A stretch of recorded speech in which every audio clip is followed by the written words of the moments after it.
It all starts with Ruth, the unlucky protagonist who has a wild life like a roller coaster of misfortune. First, she gets bullied by her schoolmates who gave her the name Nun, who could have been stand-up comedians if they weren't so busy scribbling in her book. Then, like an inconvenient bull, came the water sickness, a mysterious ailment that even the doctors of the counties couldn't Google their way out. So off goes Ruth to the medical circus. She becomes the star attraction of an experiment in the lands of the counties. Suddenly, Ruth started to appear on news, TV shows, you name it.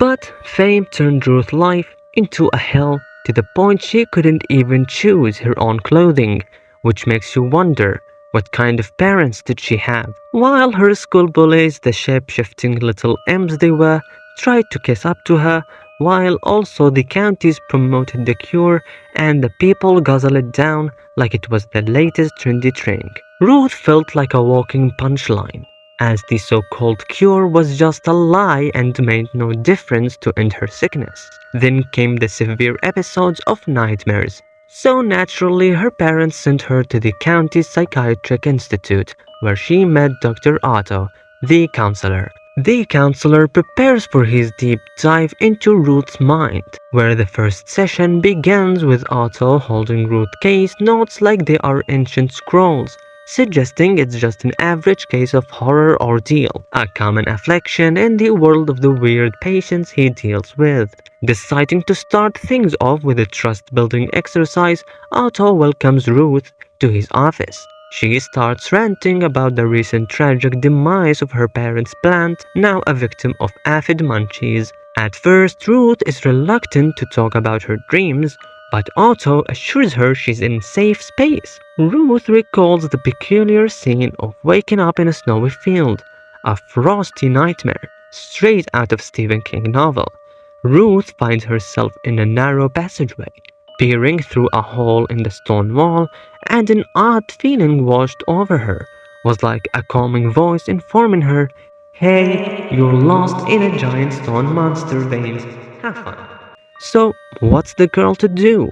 Crawl, of course, with a feeble light that flickers like a faulty prop. Then, out of nowhere, clanging noises from another passage below. The unusual feeling returns, but this time it's shouting, "You're in the belly of a stone giant!" Ruth sees an orange glow from a flickering candle that couldn't light a room if its afterlife depended on it. Ruth's eyes are drawn to a tiny hole in the stone she sees, a room filled with glass jars glowing eerily like a firefly rave in a haunted basement. But hold onto your hats, especially if they are oversized fishing hats. Ruth spots a figure stepping through a doorway, a giant of a man with a long coat and a fishing hat. The counselor, intrigued by these twists unfolding before him, can't help but ask the burning question. "So Ruth, was this giant man someone you knew? Maybe your dad?" With a love for oversized fishing hats and a secret life as a detective, she tells the counselor the man she saw was definitely not a card-carrying member of the human club, adding it's just the vibes he was giving off. The counselor questions Ruth to explain this vibe. Ruth informs Otto it's like a feeling you'd get if you were there. Back to the Dreamland roller coaster. Ruth turns away from the tantalizing hole in the stone, her eyes locking into an exit in the far wall. The clinging sound now louder and more ominous, with a mix of curiosity and sheer "why the heck not" attitude. She sets off towards the exit, but just as she reaches the exit, a shadowy child darts past her. Ruth tries to ask the child where they are, but all she gets is a spooky silence as the shadowy figure disappears through the exit, leaving her alone with her questions without a second thought, because who needs a rational thought in a dream, right? Ruth follows the shadowy child through the exit and finds herself in a larger room. The place is filled with all sorts of strange contraptions, oil cans, and tools that look like they were designed by Dr. Frankenstein. Suddenly, Ruth hears the sound of footsteps approaching. their rhythm matching the ominous clinging sound that has been haunting Ruth's dream. Thinking fast, she dives into a nearby wooden box from her hiding spot. Ruth watches as more small shadows enter the room, silently moving about, like characters in a paranormal play. Most of them disappear into different doors, leaving only two small shadows behind, rummaging through the springs and gears like mechanics. As Ruth peeks out from her hiding spot, she realizes that these are definitely not children. Their bodies remain as shadows even in the dim light, their movement eerie and unsettling. Following the direction of the two shadows, Ruth finds herself on a platform, overlooking massive turning wheels, grinding ominously in the dim light. Confusion swirls in her mind until that distant feeling returns, whispering in her ear like an uncanny voice, "It is gear." And just like that, suddenly it all clicks into place. As Ruth peers down at the gears, her eyes widen in horror as she sees hundreds and hundreds and hundreds of shadowy children working like little minions to keep the massive mechanism going. It's like a haunted daycare center complete with tiny ghostly foremen with clipboards and hats, or a twisted, frightening factory with child labor straight out of a nightmare HR manual. Or, you get the point. I'll shut up. Ruth then accidentally lets out a yelp that alerts the shadows. She scrambles away, running into a set of levers and getting her dress caught in one of the gears, while the gear lifts her up, spins her around like a haunted carousel, and then catapults her into a pipe below. Her dress shredded and her dignity in even worse shape. Unable to keep a good grip, she falls but miraculously lands on another platform below.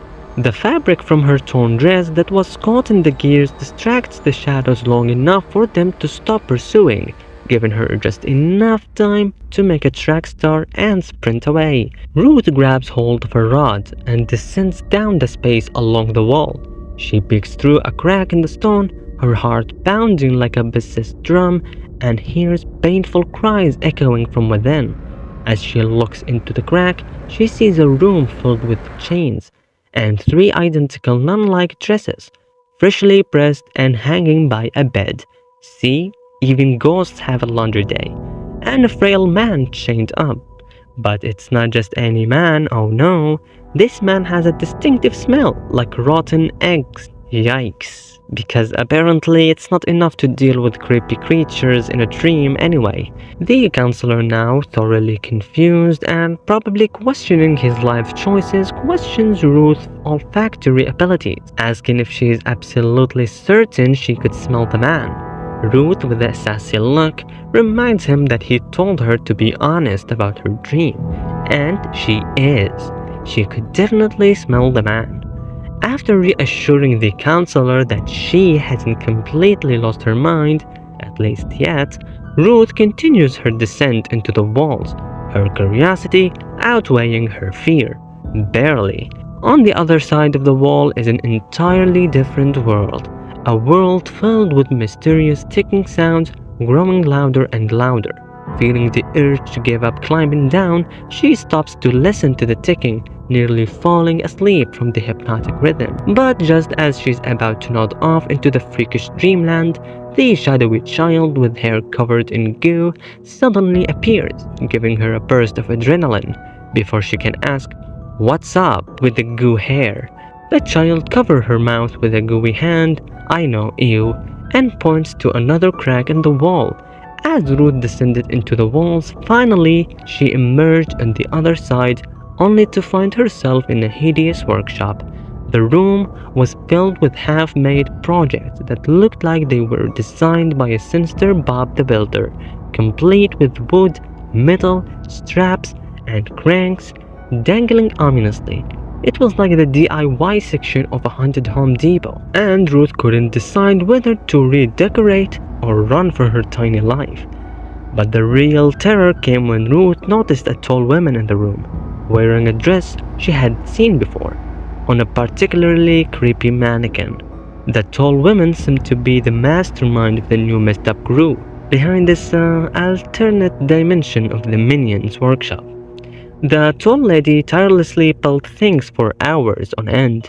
Her face was a twisted mix of young and old, her skin stretched back so tightly that only her eyes seemed human. It was exactly like Martha Stewart meets Dr. Frankenstein. The child with goo suddenly pulled her, pointing up to show her shadowy figure peering down on them. The shadow worker studied Ruth with a wrench in hand, ready to poke her like a weird plumber. But before the wrench could make contact, the child with goo sprang into action, pushing Ruth out of the harm's way, so a beam of light from the crack could shine in. The moment the light touched the shadow, it let out a screech and fled like a startled phantom, probably off to hunt a less troublesome kid. The dream shifted to a setting where they found themselves facing a swinging pendulum, creaking ominously as it swung back and forth, back and forth. The two of them climbed up the swinging pendulum, where they found a white clock face, but with all of the wrong numbers. Just when they thought things couldn't get any weirder, they stepped into a courtyard where all they could hear were screams of agony echoing from within the walls that surrounded them. Ruth's eyes widened in horror as she looked up, only to see hundreds of shadowy bodies trapped in cages, desperately trying to break free. Before Ruth could react or scream at the sheer insanity of it all, the other child suddenly ran away, leaving her frozen with fear. The tall woman appeared. She summoned a chain from under her dress, with a flick of her wrist capturing the fleeing child in her grasp. Ruth watched in horror as the child struggled against the chains, the sound of clinging metal echoing through the courtyard. As the tall woman's eyes turned towards Ruth, who was now rooted to the spot with terror, the tall woman headed her way. Ruth's mind raced. She couldn't help but wonder who brought her to this bizarre place. Ruth felt a chill down her spine, not just from the cold, but from the hungry look in the tall woman's eyes. It was like the woman was craving something that swelled inside her, and it definitely wasn't marshmallows. But before the woman could unleash her hunger, Ruth woke up with a start, her heart pounding. The counselor was listening to Ruth's tale with a mix of disbelief and intrigue. Ruth expressed that the tall woman wasn't even the scariest part of her dream. No, it was the workers in the workshop that truly sent shivers down her spine. She believed they symbolized the sickness inside her, working tirelessly to kill her like the aphids eating the flower slowly. It was like a metaphor for her of the water sickness slowly taking over her body, unseen and deadly. The counselor calmly reassured Ruth that there was nothing bad inside her. He explained that sometimes dreams are just, well, dreams. But then he explained to her that maybe it's mutual dreaming, as the counselor explained the concept of sharing dreams with another person. Ruth was confused at the possibility that someone else could be experiencing the same nightmare as her at the same time. The counselor shared that Ruth's perception of temperature and smell in her dream was thought to be an indication of this mutual dreaming phenomenon. He even revealed that he had only ever known one other person who exhibited the same situation as her. Before Ruth left the session, he told her to pick a piece of the candy from the counselor's stash, telling her his epic closing slogan, "Sweets for my sweets." The counselor walked Ruth back to her room.